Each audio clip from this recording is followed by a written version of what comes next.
So Google has decided that it's going to start deleting data. The reason why, I don't really care, because ultimately what this means is it's time to start archiving, man. Now, in my last video that I uploaded 1 hour ago, I talked about the importance of a content creator, or really anyone that creates anything, to always hold on to their files of the things that they make, because you may have to sometimes access them again. I used my own example with videos, I guess also my own example of music as well. But even if you are like a artist on Twitter that does commissions, you gotta hold on to those PSD files, man. Even if they are really big, you gotta hold on to them. With that said, we now have another problem that we gotta start looking at, and that is YouTube videos and channels possibly getting deleted because of inactive accounts. Now, I imagine that Google is going to be competent enough where they aren't just going, like, I like to think that this new policy is going to be used for, like, burner accounts, when you just make a Google account to have, like, a burner email, because you can do that very easily. However, who knows? This could also apply to, like, people that have, say, 10 subscriber channels, like I once was at, and they have a bunch of unlisted videos, I don't know, and they've lost, like, the credentials to their account. It could really be anything. But what we, as in you, the viewer, and me can do is archive videos. Now, I'm not too sure what YouTube's policy on this is when it comes to downloading videos or whatever. Generally, from my experience, it's just something that has existed for as long as the platform has existed. However, re-uploads on YouTube itself have been a thing plenty of times. Like when you have some big channel that goes down, well, then someone may just re-upload the entire channel's catalog. That's something that's been around forever. And from what I can tell, YouTube isn't like going after that, but nothing really is stopping you from having your own personal library of YouTube videos. Yes, if you have enough hard drive space, what you can do is pretty much download an entire channel if you wanted to. Because all it requires is you having the hard drives that apparently Google, the mega company that is Google, apparently doesn't have anymore. So again, while I am seeing some people starting to freak out a little bit about this, and rightfully so because the policy is vague, as is Google's general MO for the past 20-something years. The reality is that if you feel like that you need to save people's videos before they get deleted, then you probably either already know how or you want to know how. Now, one thing I do have to talk about briefly, because this is going to come up when you decide to start archiving stuff, is to cover my own ass, I have to let you know about copyright infringement. So technically, if we look at Title 17, Chapter 1, Section 117 of the United States Code, we can actually look at the definition of what would be software piracy, or specifically the infringement on copyrighted works, which, even though this is antiquated as fuck, you can still kind of see how this would relate to the modern world. Unfortunately, this is just what we have to deal with, because this is the US legal code that, even on this page on Cornell Law, was last updated October 28th, 1998. I was not alive then, and I have voted in the past couple elections, just to give you an idea on how old that is in case I needed to do that. And the two sections of this that are the most interesting to keep note of is Section A and Section B, making of additional copy or adaptation by owner of copy, and lease, sale, or other transfer of additional copy or adaptation. In Section A, it says, notwithstanding the provisions of Section 106, which pretty much just defines what would be, I guess, like intellectual property. I'm not a lawyer, this is just what I understood by reading this. Reference that section and then come back to this. It is not an infringement for the owner of a copy of a computer program to make or authorize the making of another copy or adaptation of that computer program, provided, 1, that such a new copy or adaptation is created as an essential step in the utilization of the computer program in conjunction with a machine, and that it is used in no other manner, or 2, that such new copy or adaptation is for archival purposes only, and that all archival copies are destroyed in the event that continued possession of the computer program should cease to be rightful. Now, this is important to note because this still actually applies to making backups of video games. Now, what does this have to do with a video? Well, it's that archival term that I just read off. But with a video game, what this means is if you own a CD copy of, let's say, The Sims from the year 2000, you can make a backup of that software, and you can hold on to that backup, not distribute it, but hold on to it so long as you are still in possession of the license that you paid for when you got that copy of The Sims. Because all that this is allowing for is for you to maintain access to that copy. Because you still own the license, then the license itself does not permit you to make copies of it to redistribute. But so that you're still able to have that license, you can have the backup with it. Now, of course, this gets very complicated when you consider how this would actually be used. Like, does this mean that back in the year 2000, you make a complete new image of the CD that the game came on, and then sell this to someone else with the original CD and the backup? Well, maybe. That actually gets us to section B of this, where lease, sale, or other transfer of additional copy or adaptation. Any exact copies prepared in accordance with the provisions of this section may be leased, sold, or otherwise transferred, along with the copy from which such copies were prepared, only as part of the lease, sale, or other transfer of all rights in the program. Adaptations so prepared may be transferred only with the authorization of the copyright owner.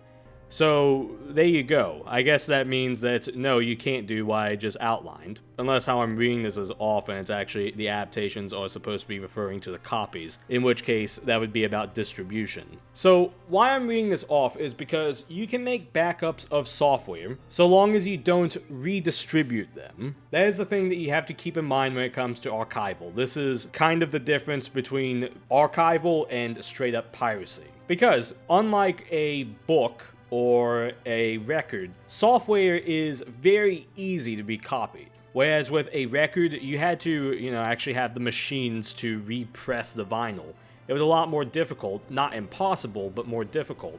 With tapes, similar thing. It was still possible, but was still difficult because you had to actually get access to a copying machine for tapes. And those existed, but again, you had to buy that hardware. But with computer software, the difference is unlike me having to acquire a tape duplication machine, I can just go into the Linux terminal and type copy, and there you go. So, I say all this because this is something that you should be aware of if you make backups of anything. Now, when it comes to something like YouTube Downloader, if you are the copyright holder of a video, well, then you should be able to copy that, because I can use that on my own videos because I'm copying the copyrighted work that I own. See how that is kind of redundant? However, once you get into, say, downloading someone else's videos, well, then that becomes its own thing. What is the actual intent and purpose for what you are now using that video for? So, as an example, when it comes to my own videos, when I am referencing someone else's video, I argue that that would be fair use, because I am referencing, and often in some critiquing manner, the material that I am showing in my videos. It could also, on occasion, even fall under an educational purpose, or just referential. But how you acquire that is by using some kind of tool to get it. Because here's the difference, is you may not need to even use something like YouTube Downloader, and could just use OBS.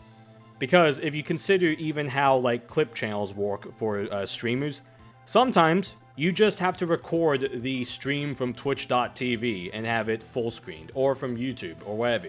You can just hit record on OBS and screen record. It's that simple. And are people going to sue you for clipping them? I don't know. It's possible, but I've never seen that actually happen. And this is where you end up with the perpetual issue of what is and isn't going to land you in court, if that is something that you're worried about. Because here's the thing that you also have to acknowledge.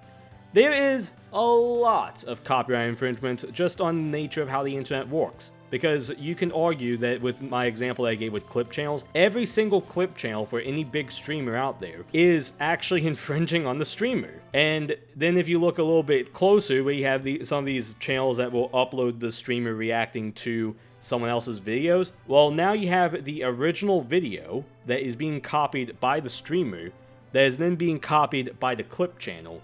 And you can see how you have all of this that by definition is copyright infringement, that on some cases people let fly, and on others, people don't. Just now when I was talking about Twitch streams and making clips out of them, I was talking about like how you can look up German985 clips on YouTube and get a billion clips of this guy's streams. And that is pretty much how the entire Twitch community has functioned since its formation, where this is the acceptable thing to do and no one generally has a problem with it. However, there was also an interesting community in streaming that I completely ignored when doing this, and I suddenly thought about it after recording this video. One community that sprung up because of clips really is VTubers, specifically HoloLive, to the point where they actually made a policy about how you could use their IP for clips, how you could just take clips from streams and if you could do that or not. And the short and sweet of it is, yes, they encourage that because they recognize that this was very beneficial to the growth of their brand and making it more popular. All that they ask for are the very reasonable things of don't freeboot our paid content, don't clip that, always have a link back to the original stream, and wait until the stream has ended until you release these clips. And that last one I think is more of like a technical thing because of how YouTube works, but yeah, just honor those things, everything's good. In fact, they also don't have a problem with you monetizing these clips. What I just read off is probably the best policy I have seen for something like this, where they pretty much encourage you to do this. And again, it's because they recognized that this was very important to how their brand grew a couple years ago, so they want that to keep going. They see the value in the community doing this for them because the community is their advertising arm. This is the same reason why I think Let's Plays became more and more acceptable, because game companies eventually realized, oh, people are still going to buy our games anyway, we might as well let them make videos on it. Now, with all that said, you have to keep in mind that this is the exception, not the rule. This only applies to this company's IP and their talents. This doesn't apply to anyone else. However, I think that this is the closest to what the ideal procedure for this type of thing should be, because this is generally what you would do if you aren't a complete asshole when it comes to uploading this. Okay, maybe I'm being a little bit too rude in that, but you get the point, where you would credit where this is coming from, you would say who it is, all that, and the fact that the company allows you to then make money off of this is honestly icing on the cake. So again, if this isn't already, I think that this should be seen as the gold standard across the entire streaming space. This company very clearly understands the role of its community very well. I think that one particular example of recent note was actually people reacting to CGP Grey, where this guy makes some really good informative videos, but he has decided that people shouldn't react to his stuff. So unless you don't want to end up in a court case with CGP Grey, you probably are not going to be re-uploading his videos anytime soon, or at all. Now, if he changes his mind, or I don't know if he's addressed the thing at all, I only saw this weird thing happen momentarily, but say he does have like a way of being like, okay, look, you can watch some of my videos on stream, but only watch half, or however, like whatever he decides, and you honor that, then that's a completely different thing entirely. So my point is that while I'm saying you need to start archiving, you legally can only archive your own shit. There is probably, like, honestly, talk to a lawyer. That is the best way of doing this, because even when it comes to the big kingpin of archiving, that is archive.org, they have recently been going through a bunch of court troubles because of something with, like, distributing some guy's book or something. I don't know. I really should be looking at that court case, because it is actually pretty impactful when it comes to the internet. But for a while, to my understanding, they actually had a carve-out in the law. They had an exemption that allowed them to do a lot of what they do. But again, with this recent court case, who knows, that could be changing. If you do archive, you should only be archiving your own stuff. But do remember that the tools that exist are not in themselves illegal, like having access to OBS and having access to like YouTube download or anything like that. It is just what you do with them.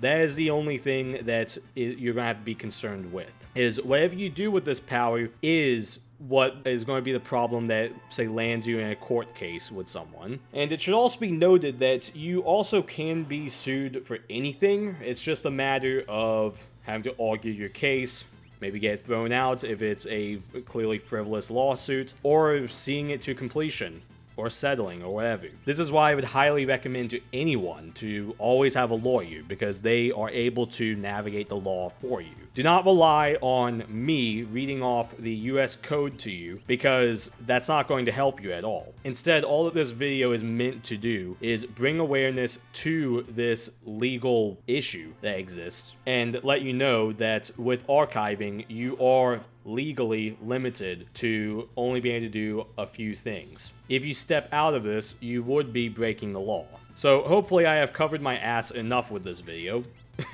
I'm not joking. This is probably one of the more ballsy videos to put out. But do also keep in mind that Google has decided that deleting YouTube channels just for not being active is something that they may start doing. Now, there was one final thought that I want to leave you with, and I assume that most people watching this play video games and are well aware of the video game industry and what it's been doing. So I'm going to ask you guys, what has the video game industry done to preserve video games? Now, there are some key examples out there. Of course, you have GOG on PC, where you can go there and buy SimCity 2000. When I bought SimCity 2000, it was like a $30 purchase or something for the floppy disk version of it. But on GOG, it's about $6. And on sale, you can get it for even less. However, GOG doesn't have every MS-DOS game, alright? And in fact, one of the things that GOG does a really good job of is removing the DRM that would impede these games. Because for some of these games, in fact, strangely, my version of SimCity doesn't have this, but I know it's some versions of SimCity from 1989 required you to actually have a red card that had a bunch of like keys and whatever on it, where the game would boot up and it would ask you for a certain key, and if you didn't have that, like you lost the card, well, you were kind of fucked, even though you paid legitimate money for the game. So now imagine trying to track down a copy of SimCity nowadays in 2023, almost, 34 years after the game came out, and it's kind of difficult to do that. If we do a purely legitimate way of getting this game, you are going to have to go into eBay and buy it. Or you go into archive.org and play it on there. Now, I think SimCity might be an exception, but not the rule, because I think SimCity may actually be open source now, but you get my point. I think you can also play Doom on the Internet Archive as well. I think you can also play Wolfenstein. There's a lot of MS-DOS games on there that you can play. They aren't really available elsewhere except on pirate sites. Am I saying you should pirate this? No, because that's illegal. But I do want to point out that even now, the video game industry is pretty bad at being able to maintain the longevity of games and preserve them. Because if you think about any game that is online only, well, typically what ends up happening is the community has to bust their ass to figure out a way of emulating the server. Industry doesn't give out the server software after they shut down a game. They usually say, tough luck. And if and when they do, that should be praised, but that should also be the standard. Now, I gotta talk about Nintendo Virtual Console for just a second, because this was a really good thing that Nintendo did back during the Wii. This allowed you to play so many old games on systems that were no longer being sold anymore. Some examples of consoles that it supported: the NES, the Super Nintendo, the Sega Master System, the Commodore 64 apparently, and these were just a couple of the systems that it supported. This is how you would preserve old games, because you make it where the games are now accessible to what really was a new generation that could now enjoy them, just like, say, their parents had decades prior. This is something I will praise Nintendo for, is that they did this during the era of the Wii. I just wish that they brought this over to the Switch as well, and continued to improve it and got more titles onto it. Now, yeah, there's obviously licensing issues and all that you gotta deal with, but they did a pretty good job with this. And in fairness, they kind of did do this with the NES and Super Nintendo emulators, and I guess the N64 one that also exists. However, those actually have smaller libraries than what the peak Virtual Console had. And keep in mind, the Virtual Console also had all these other platforms as well. I think they also have the Sega Genesis now. I haven't been keeping track. This isn't really the proper solution. It is a remedy, but it doesn't really fix the whole problem, because you're not going to have all of the games preserved this way, because the NES had a library of like 600-something games. And if we're talking about trying to do total software preservation, even including like bootlegs and whatever, well, unfortunately, the internet itself just has any company beat with that. but by violating copyright law in some way. Ultimately, what I'm saying is that I think the current copyright law needs to be updated to allow software preservation and to make it fully legal, because this is something that is very important and is going to be very important moving forward, because especially if we view media, this type of media, as being art, there needs to be a way of preserving art. We can preserve old paintings, we can preserve old films. Even though a lot of them are lost, we're still able to preserve films.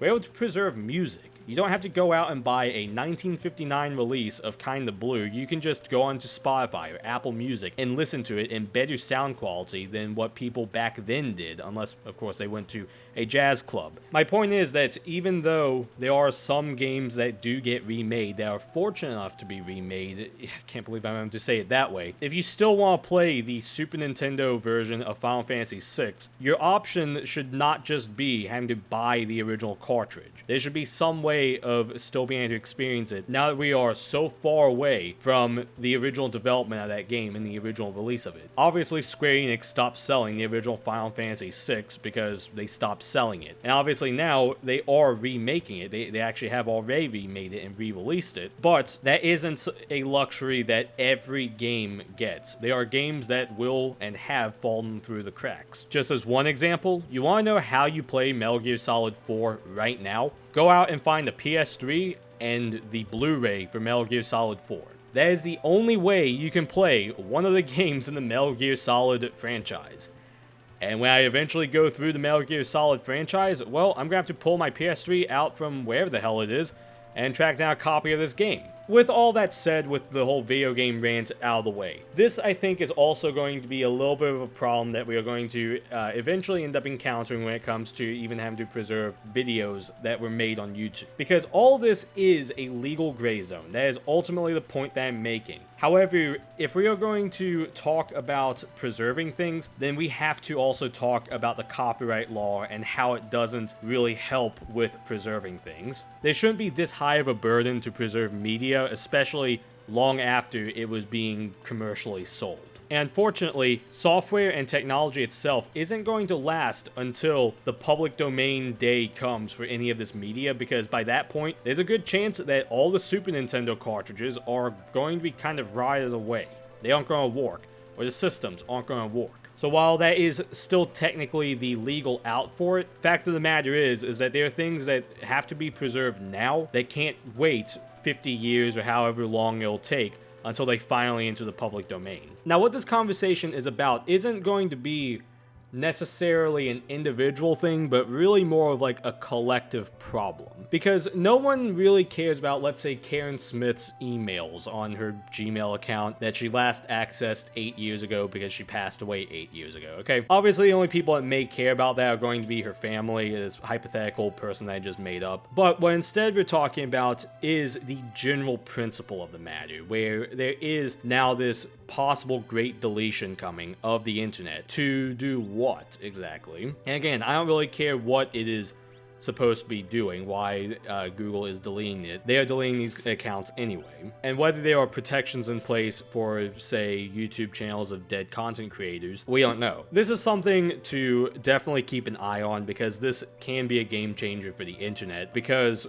I have seen people compare this to the Library of Alexandria. I don't quite buy into that, because we have the means to archive, but it is a matter of archiving now, doing whatever is possible to try and preserve things that people care about, that people want to see in the future. And as one last tangent, this does make me think of the Machinima channel and kind of what YouTube was back in the late 2000s, early 2010s, because that was a kind of content gold mine. Now, maybe not everything on there was amazing, but there was definitely a lot of shit from Machinima and its related channels. And it does make me curious how this is now going to affect that, because that whole channel is privated. Channel still is around, you can search it up, but there is nothing that was on that channel that you can watch now. And if I remember correctly, it was Moist Critical that was talking about trying to acquire that. I don't know how that ever turned out. This ends up almost being further pressure on some kind of archival effort like that, because there actually is now a ticking timer for some lost media on the internet. And there is some media that we know is lost that we are not able to get back or haven't been able to yet, but there's also a lot of stuff that I imagine is not known as being lost because people may not remember it. And I honestly think it would be quite the shame for lost media to be lost because Google decided that it was just going to delete a bunch of its old stuff. At least when it came down to some TV show or some VHS recording, it's kind of understandable how that could get lost, but